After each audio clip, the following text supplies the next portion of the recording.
Now we talk about the market for you and me. Gets a little more personal, or rather, the market for our productive services.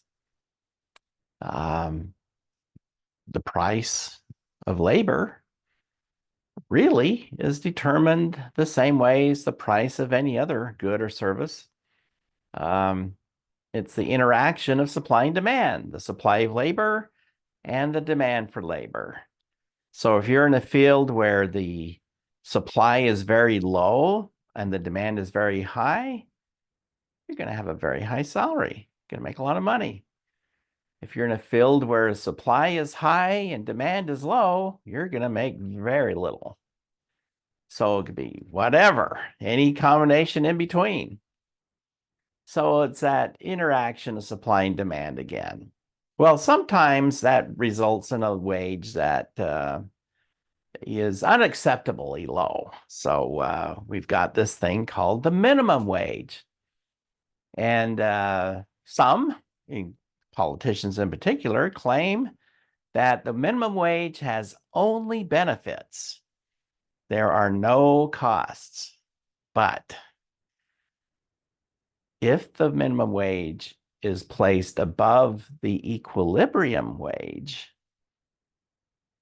then you're going to have the quantity supplied exceed the quantity demanded. And that difference there we call unemployment. We've got more people looking for jobs than there are jobs available. Um, I remember, for example, years ago, I haven't been to well, I go to McDonald's sometimes, but I remember in particular when I went more often than I should have, a sign in the window said hiring smiling faces. And I think, oh, I don't remember, $10 an hour, something like that. This is a few years ago. And I think at the time, the minimum wage was about $7 an hour. So, and I always love to ask my students this, why is McDonald's paying $10 an hour when the law says they don't have to pay them more than seven? The minimum seven. Why are they doing that? Well, because they have to. Now, they may be very nice guys over at McDonald's, and I don't doubt that, but they're not that nice. They're not going to pay 10 when they're legally required to pay seven. So they have to pay 10 because that's the equilibrium or market clearing wage. They're competing with Burger King and Wendy's and Walmart and Taco Bell and a bunch of others for what we usually call unskilled or low skilled labor. Now, don't get all offended. I remember when I worked at Wendy's, my training program lasted about 5 minutes. I mean, they said, here's the grill, here's the burgers, here's the soft drinks. Doesn't take long. I had a student whose job was to get the carts in the Walmart parking lot. I asked him how long his training program was. He said about 10 seconds. There's the carts, go get them, put them over there. So not a whole lot of human capital involved. So um, if you make the minimum wage higher than the equilibrium, you're going to have some problems with people losing their jobs. But if the minimum wage is lower than the equilibrium, if the market clearing wage is higher than the minimum, it's not going to be doing anything. It's not going to do a thing. We call that a non-binding price floor, meaning it's there, but it doesn't affect the market. It doesn't keep the market from reaching equilibrium. But a binding price floor, when the wage is above equilibrium, it does keep the market from reaching equilibrium. So um, minimum wage, we have often the claims that no unemployment ever takes place from raising the minimum wage. And that is absolutely true if the minimum wage is below equilibrium and you raise it to a spot that's still below equilibrium. Say the equilibrium's 10 and you raise the minimum wage from $7 to $9, you're going to conclude, hey, this did nothing. It didn't cause any unemployment. Well, it didn't cause any unemployment, but it didn't do anybody any good either. You're just raising the wage to a spot that that's less than they already make. So that's been mostly the experience right there. Now, in other countries, the minimum wage is very high. In Europe, for example, much higher minimum wages, and that has been a source of unemployment. It also makes it more difficult for young people to get jobs because they're low skilled, and if employers are going to have to pay a high wage, they're going to want more experienced workers. Well, why the minimum wage may hurt those meant to help? Well, exactly that. If they raise the minimum wage to what equilibrium is, it's going to cause some layoffs, as it has in California right here very recently. California raised the minimum wage up to $15 an hour, and guess what? It didn't cause any unemployment. It looked like nothing happened, and that's because it's still below the market equilibrium. But they just recently moved it up to $20 an hour. Now things are starting to come undone. And so we've got a problem there. It is a binding price floor at 20. Wasn't at 15, but it is at 20. Now, think about this. Let's go to an extreme. Let's say they made the minimum wage $100 an hour. Okay, now you're seeing the point. At that high, everything would go underground. Businesses would fail, and those who existed, it'd be all cash, untraceable payments. The economy just basically goes underground in a situation like that. Okay, next up is well, student loans, debt. Okay, here's the thing. Most people make nowhere near the minimum wage. And most of those who do make the minimum wage are teenagers in high school or college, working at Burger King and so forth.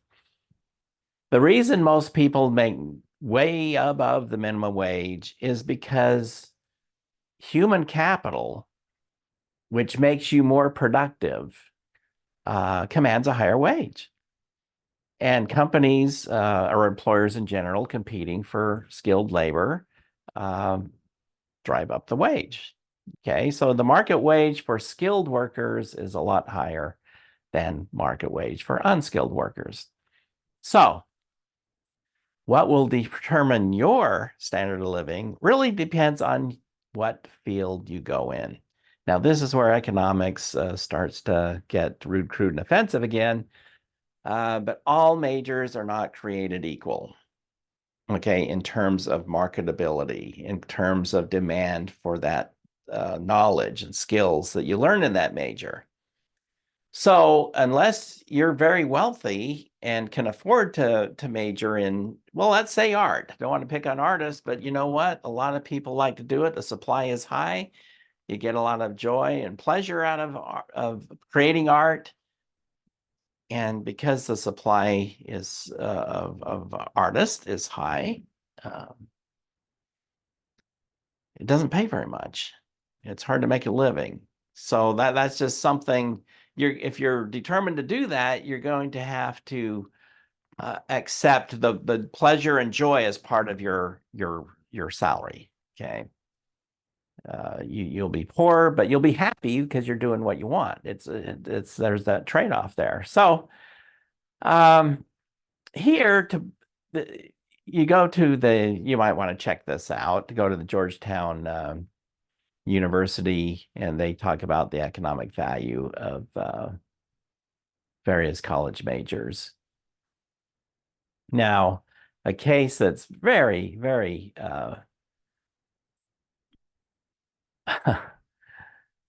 it's tragic. It is tragic, but it's an extreme case.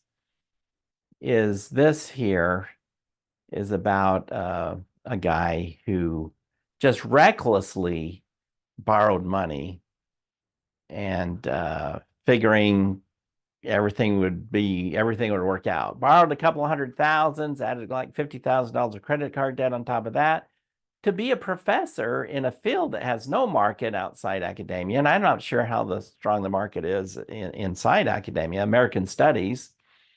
And here's the thing,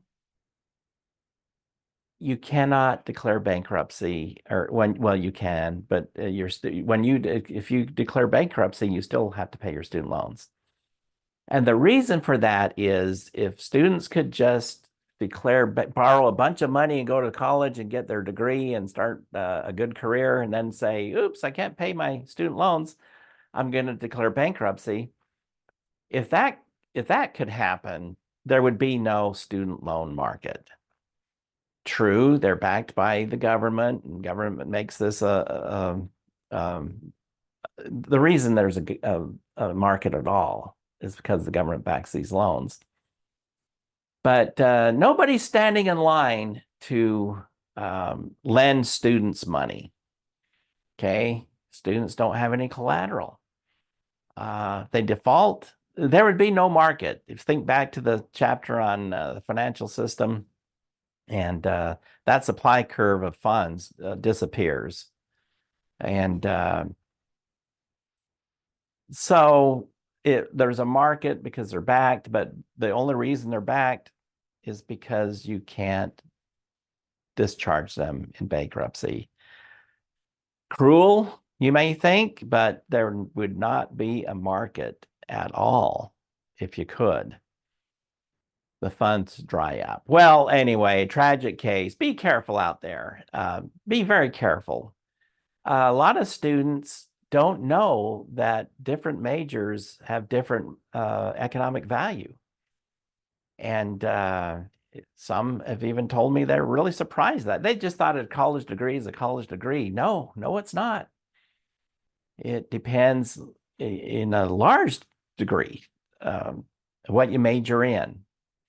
So be careful about that. Be careful. You may have to make your hobby. Okay, let's say you should make your interest a hobby. You can't, whatever you do, don't go into huge student debt to finance the study of a hobby. Maybe you make it an avocation or a hobby after work, that kind of thing. So student loan should be to invest in human capital, capital that can be used to earn a living. And not all college majors will do that. All right, enough doom and gloom. The dismal science strikes again, right? All right, see you in Module 11.